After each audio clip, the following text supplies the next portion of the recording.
You know, the biggest lie you're ever going to be told by a writer is, do you know, I got a phone call the other day from my agent, and he said that my publisher called and commissioned me to write a novel. Well, that doesn't happen. To get from the manuscript to the bookstore shelf is very difficult. Can you imagine how difficult it is to get from a television script onto the small screen?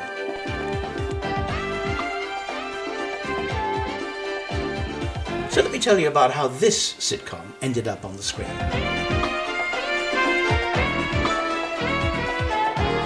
My writing partner, Richard Lewis, and I had been writing at the time one-liners, routines for comedians. We'd been writing quiz questions.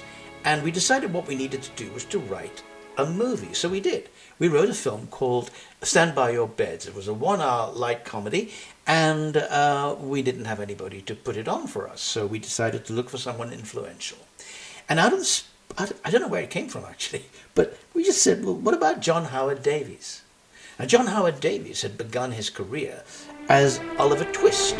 Please, sir, I want some more. And when he grew up, he became the head of light entertainment at London Weekend Television. So we wrote to him. We said, we've got a script, would you like to see it? And to our surprise, he said, okay, let's take a meeting.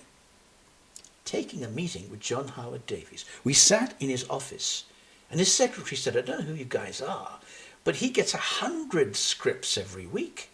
Why did he ask to see you? So we went in, and to cut a long story short, he didn't like it. At least, politely, he said, it's not what I'm looking for. But, he added, I've got a friend, David Reynolds at Yorkshire TV, and he has got a project that you might be interested in. It's writing a sitcom. And we said, great. He gave us the contact information, and as we were on the way out, Richard said, by the way, your secretary says that you get hundreds of people writing to you. Why did you choose to have a meeting with us? And he said, unlike the others, you spelled my name right. It's out of little things like that that the world turns. So here we are in David Reynolds' office in Yorkshire TV. And he says, yes, would you boys mind writing a couple of pilots for a sitcom? And we said, what's it about? And he said, well, it's one set, very few actors. You're allowed a second set, and it's about 26.5 minutes long. Oh, well, that's pretty broad. Anything else? He said, oh yeah, the stars of the show are a double act that we've just signed up, and they want to do a sitcom. It's Cannon and Ball.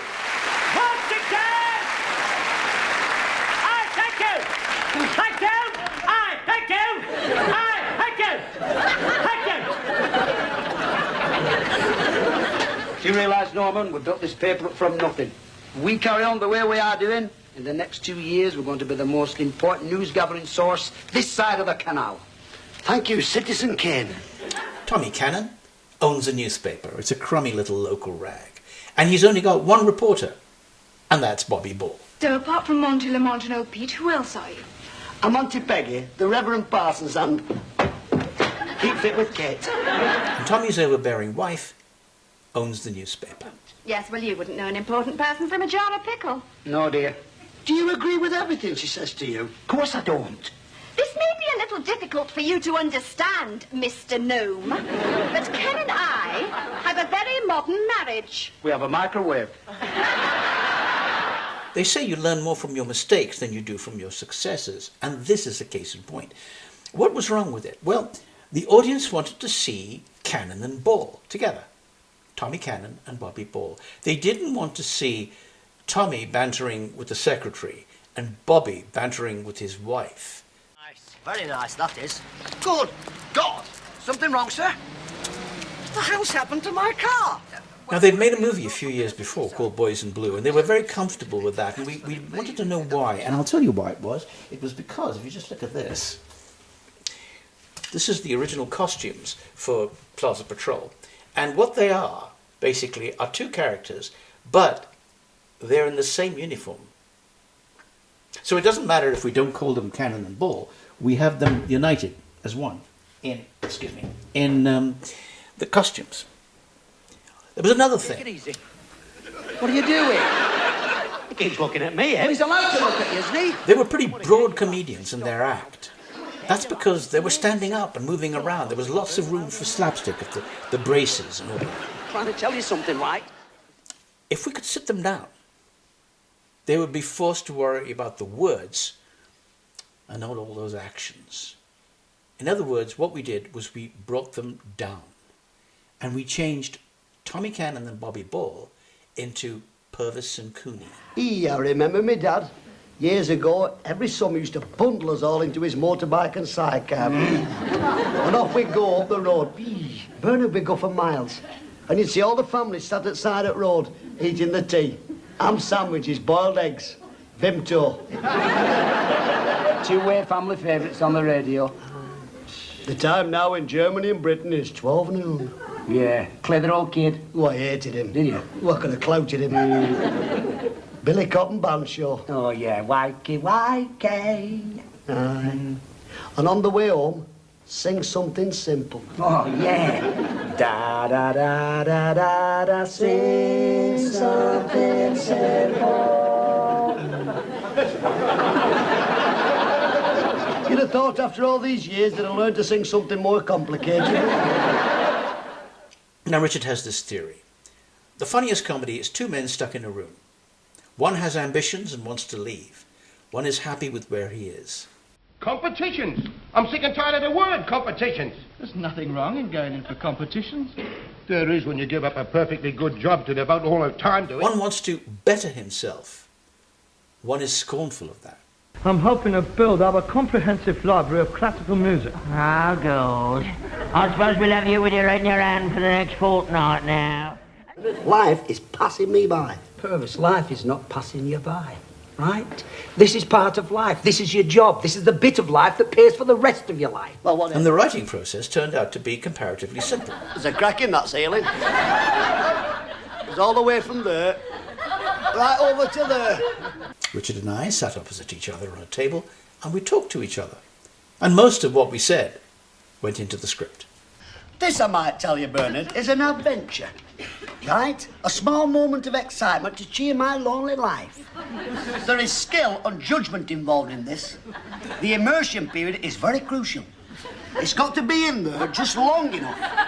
And when it comes out, the race is on. Will you get it to your mouth in time, or will it sag and droop and fall in your lap? If you get it to your mouth in time, you can savour the delights of a perfectly dunked biscuit. If you fail, you've got to scrape it off your trousers with a spoon. That's not common, don't say it did. Now, one of our restrictions, I told you, was that we had two sets. One had to stay the same, which was their central headquarters, and the other place changed. It was as a cafe, it was a laundrette, at one point it was a video store. But most of the action happened in that room. What could we do to vary the pace? I know, bring in some guest stars.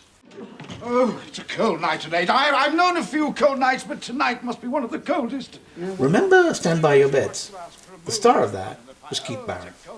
And Keith Barron turned out to be one of the funniest guys you'll ever meet. I've never laughed so much as one dinner with Keith Barron. The first time we met him, it was amazing.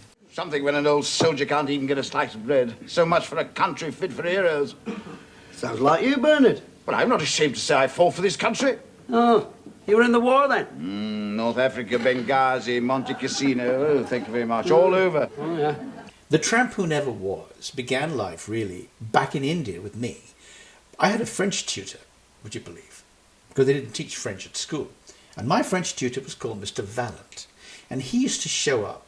And he used to teach me French, but also he had these incredible stories he told. My father always said, the guy's a liar. But of course my mother was even enthralled by him, and I thought he was wonderful. And he used to tell these amazing stories about being a soldier during World War II.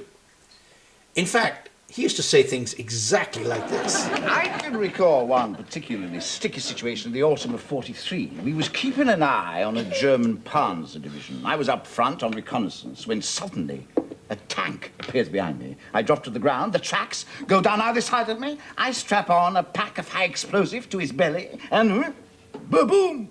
What happened? Did he die? Now, I said that Keith Barron was one of the funniest people ever. Let me show you what his skill was. Well, until recently, when Lady Luck ceased to bestow her favours upon me, I enjoyed a moderately successful career as a thespian. You what? I was an actor. In the script, Bobbie says, "Do you know anybody famous?" And Keith replies, "Larry, Dickie, Johnny." What Keith did was to take the commas out. Larry, Dickie, Johnny. Aye? Flora, Edith, Judy. Really? I knew them all. We had character actors of all kinds coming in and out, and we learned how they took the lines we'd written and made them better.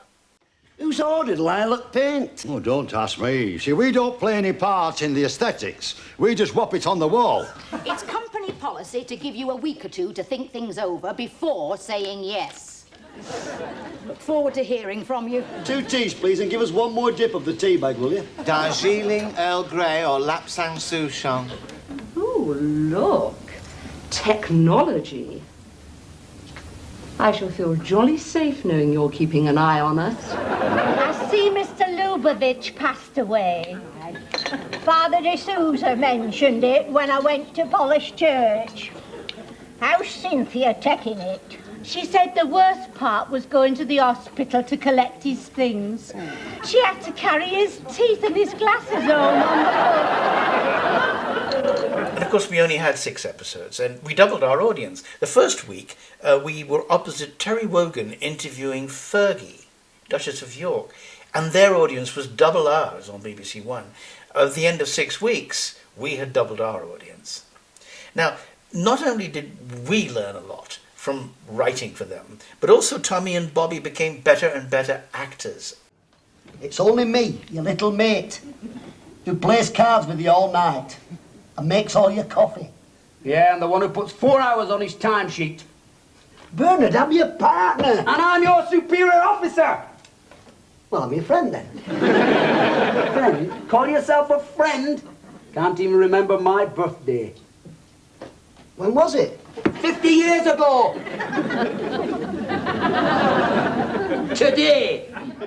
When I told people that I was writing for Cannon and Ball, most of my set, the sophisticated producers and directors of the BBC and ITV, they all said, "Cannon and Ball, you should be writing for people like," I won't name the act, but he's touring, he's young, he's hip. And I thought, you know what? He can hardly fill 12 nights of a college circuit. Cannon and Ball perform 50 nights a week, 2 shows a night. That's what you call a star. Must have been colder in my shadow.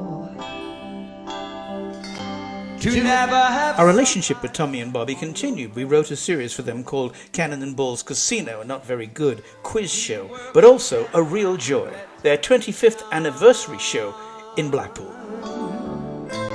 You always walked a step behind. Hey!